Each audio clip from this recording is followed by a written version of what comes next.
दोस्तों, Greta Thunberg और कांग्रेस का एक लिंक सामने आया है, उनका आपस में रिलेशन सामने आया है और बड़े पुख्ता सबूत हैं। दोस्तों अब तक आप देख ही चुके होंगे कि ग्रेटा थनबर्ग का जो टूल किट डॉक्यूमेंट था उसमें बहुत सारा ऐसा कंटेंट था जो साबित करता है कि प्रदर्शन को अंतर्राष्ट्रीय समर्थन पहले से ही पूर्व निर्धारित था। अब दोस्तों, कांग्रेस पार्टी का लगभग 20-25 दिन पुराना एक ट्वीट सामने आया है जो कि कांग्रेस पार्टी ने डिलीट कर दिया है अभी। लेकिन दोस्तों, हमारे पास वो ट्वीट अब भी सेव है। दोस्तों, इस ट्वीट से और ग्रेटा थनबर्ग के इस डॉक्यूमेंट से जो कि लीक हुआ था और बाद में ग्रेटा थनबर्ग ने दोबारा से पोस्ट कर दिया था, इन दोनों से पता चलता है कि इसमें कांग्रेस का बड़ा हाथ था। दोस्तों, यह है वह ट्वीट जिसकी हम बात कर रहे हैं। यह 18 जनवरी 2021 को केरला प्रदेश महिला कांग्रेस ने अपने ट्विटर अकाउंट से ट्वीट किया था। इसमें दोस्तों लिखा गया था कि मोदी सरकार ने बड़े पैमाने पर आबादी के एक बड़े हिस्से के अस्तित्व पर हमला किया है। ये 3 कृषि कानून आने वाले समय में उन महिलाओं की जिंदगी और बदतर कर देंगे जो पहले से ही बुनियादी जरूरतों की आसमान छूती कीमतों के कारण परेशान हैं। दोस्तों, ये लाइन हमने आपको हिंदी में बताई, जबकि ट्वीट में ये लाइनें इंग्लिश में लिखी गई हैं एज इट इज। दोस्तों, जब हम पहली नज़र इस ट्वीट पर डालते हैं तो लगता है कि यह कांग्रेस का कोई नया रोना है, लेकिन वास्तविकता दोस्तों यह है कि केरल कांग्रेस का यह ट्वीट ग्रेटा थनबर्ग के टूल किट में मौजूद शब्द बाई शब्द मिलता है, यानी वर्ड बाई वर्ड मिलता है दोस्तों। और अब इसकी जांच खुद दिल्ली पुलिस भी कर रही है। दोस्तों, कांग्रेस के इस ट्वीट में और ग्रेटा थनबर्ग के टूल किट वाले डॉक्यूमेंट में जो टेक्स्ट है वो बिल्कुल सेम है, word by word as it is मिलता है। और दोस्तों, इसके ऊपर शक और ज्यादा गहरा हो गया जब ग्रेटा थनबर्ग का यह टूल किट पब्लिक होने के थोड़े समय बाद ही कांग्रेस ने अपना वह ट्वीट डिलीट कर दिया।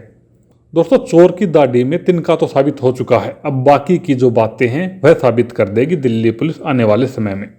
अब दोस्तों, दिल्ली पुलिस इस बात की जांच कर रही है कि इस टूल किट को आखिर किसने बनाया।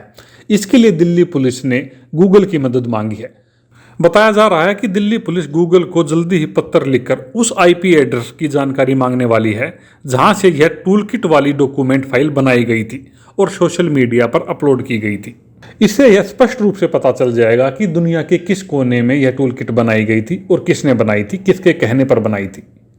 अब दोस्तों, यहाँ पर एक और बात है जो कि गौर करने वाली है कि अगर 26 जनवरी को कांग्रेस का यह ट्वीट इसी डॉक्यूमेंट से पोस्ट किया गया था तो मतलब साफ है कि इस टूल किट को 18 जनवरी से पहले ही बना लिया गया था, जिसमें रिहाना का ट्वीट भी शामिल है। दोस्तों, अब मुमकिन है कि रिहाना को पहले से जो हिंसा हुई दिल्ली में और खालिस्तानियों का जो समर्थन मिला उसको, उस बात की खबर पहले से ही थी। वैसे दोस्तों, अब तक इस पूरे मुद्दे पर सिर्फ कयास लगाए जा रहे हैं, कांग्रेस के मुद्दे पर भी, कांग्रेस के ट्वीट के ऊपर भी और इस टूल किट के ऊपर भी। लेकिन अब जब दिल्ली पुलिस की जांच कर रही है तो उम्मीद है कि सच जल्दी ही सामने आ जाएगा।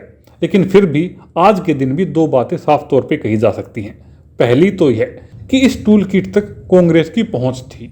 यह इस तथ्य से साबित होता है कि उनका यह ट्वीट टूल किट से सहशब्द मिलता है। और दूसरी ये कि रिहाना को 18 जनवरी से पहले से ही किसान समर्थन में खड़ा होने के लिए तैयार कर लिया गया था। 18 जनवरी तक तो दोस्तों दिल्ली में हिंसा भी नहीं हुई थी, यानी सब कुछ प्री प्लान था। हिंसा भी प्री प्लान थी, रिहाना भी प्री प्लान थी, ग्रेटा थनबर्ग भी प्री प्लान थी।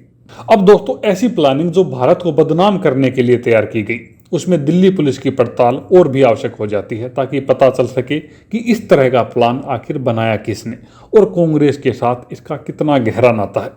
दोस्तों, इसके ऊपर आपके जो विचार हों कमेंट करके जरूर बताइएगा। धन्यवाद।